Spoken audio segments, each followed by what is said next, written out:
Inside the concrete cathedral they call California State Prison, Los Angeles County, a man gets stabbed 46 times in the day room at 8:17 a.m., while 400 inmates stand perfectly still, eyes forward, like statues.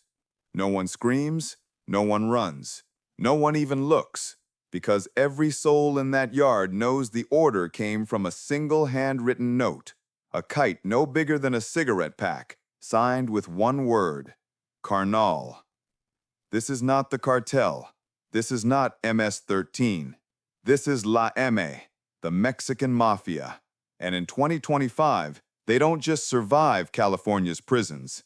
They own them. Lock, stock, and every last drop of blood on the tier.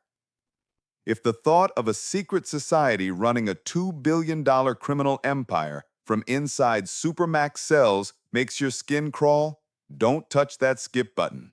The next 20 minutes will pull back the curtain on the most powerful prison gang America has ever seen, and how, right now, they're stronger than ever. Smash the like button if you're ready to walk the hardest yards in the world. Subscribe and hit the bell, because the truth behind these walls doesn't come with parole. They call it the brand, a black hand, an M in Old English script. Once you wear it, you're no longer a man, you're property. La M was born in 1957 in Dewell Vocational Institution when 13 teenage farm workers from East LA decided the only way to stop being prey was to become the apex predator. They took Aztec mythology, Catholic saints, and the cold mathematics of power and forged something eternal. By the 1970s, under the godfather Rodolfo Cheyenne Cadena, the rules were carved in stone and blood. No snitching, no homosexuals, no cowardice, no politics among members. Break them, and you die. Simple, elegant, terrifying. But here's what most people still don't understand. La M doesn't need to be on the street to rule the street. From Pelican Bay SHU to Corcoran, from Folsom to San Quentin, every Sureño gang in California, hundreds of thousands of soldiers, pays a tax. 1/3 of all drug money, extortion profits, and robbery scores flows upward like a dark river, smuggled out in legal mail, whispered through visitation glass, hidden in the rectums of corrupt guards who earn more in a month from La M than in a year from the state. In 2025, the emperors sit in the SHUs, security housing units, concrete tombs where men haven't felt sunlight on their face in decades, yet their word is law. René Boxer Enriquez, former shot caller turned government witness, once said, "We run the yard with a kite and a wink." And he wasn't exaggerating. A single green light, a tiny note reading, "All is well," or "Remove him," travels from Pelican Bay to every prison in the state within 48 hours. The target is dead before the ink dries. The money is staggering. In 2023 alone, federal indictments claimed La M collected over $100 million from the streets, while every key member was locked in 23-hour solitary. They tax fentanyl, tax methamphetamine, tax the Armenian mob, the Bloods, even the Aryan Brotherhood when they dare step on Southern California soil. Refuse to pay? Your cousin running a taco truck in Bakersfield gets torched. Your mother's house in Tijuana disappears in flames. Distance means nothing. And the state? They tried everything. 1990s, Operation Black Widow, hundreds arrested. 2010s, step-down programs, sensitive needs yards, snitch wings.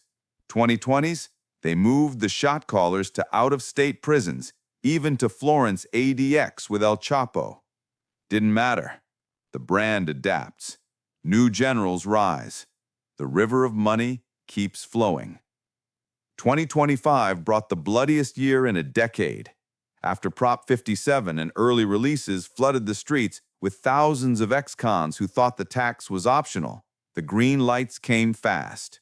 Over 200 sanctioned hits in 18 months, most on the streets, ordered from inside the hole. The message was clear. Freedom is an illusion. The brand is forever. They even flipped the AB, the Aryan Brotherhood. In a secret 2024 treaty, the two most feared empires in American prisons ended decades of race war. Why? Simple math. Fentanyl profits were too big to bleed over skin color. Now, white meth cooks in the Central Valley pay tribute to brown gods in Pelican Bay. History books will call it impossible. Inmates just call it Tuesday. But something is shifting. The old guard, men in their 70s and 80s who survived stabbings, shootings, and decades in the hole, are dying off. The new generation wants flashier cars, TikTok clout, and quicker money. Whispers say the next civil war won't be against the state. It'll be inside the brand itself. Still, as of November 2025, the Mexican Mafia remains the only criminal organization in America that has never been dismantled. Not the Italians, not the Russians, not the cartels. La M. They don't need visitors, phone calls, or even daylight.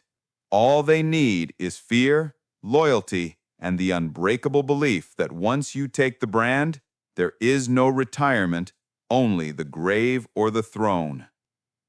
So the next time you see a 13 tattooed on a teenager in Los Angeles, remember, that kid isn't just representing the block. He's a soldier in an army that answers to men buried alive in concrete boxes hundreds of miles away. And those men, they're still riding kites. Tell me in the comments, can California ever break the Mexican Mafia, or is the brand simply too deep in the state's DNA? Like this video if it showed you power most people pretend doesn't exist. Subscribe for more stories from the yards and the streets, and turn on notifications. Because tomorrow, we walk another prison no one escapes. Stay free out there. Inside these walls, no one ever does.